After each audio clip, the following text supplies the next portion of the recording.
It's a one-time event that you can't undo. That's how he talks about salvation. So, we know that John 3:3 is just a few verses before John 3:16. So John 3:16, the premier salvation verse, is clarifying how you become born again. So it's about salvation.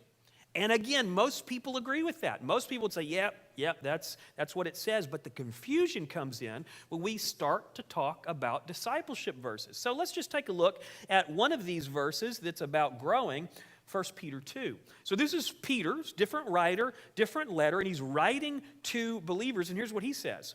He says, as newborn babes, which is kind of a funny word, babies. So, as newborn babies, desire the pure milk of the word that you may grow thereby.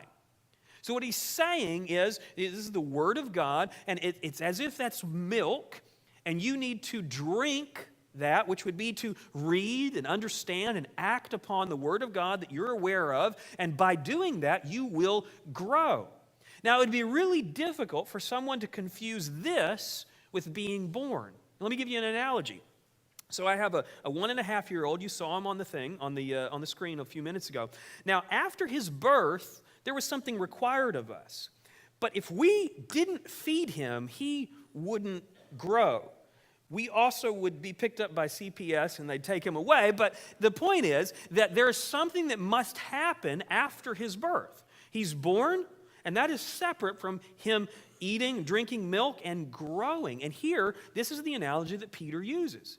He acknowledges that these people have been born again. That can't be undone. But now that they're babies, they can either stay babies spiritually or they can grow.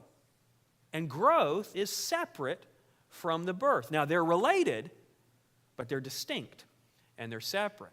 So born again is not equal to grow. And virtually anybody that looks at these verses this way, I think, would agree with that.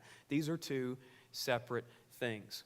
So, born again equals salvation, and grow is talking about discipleship.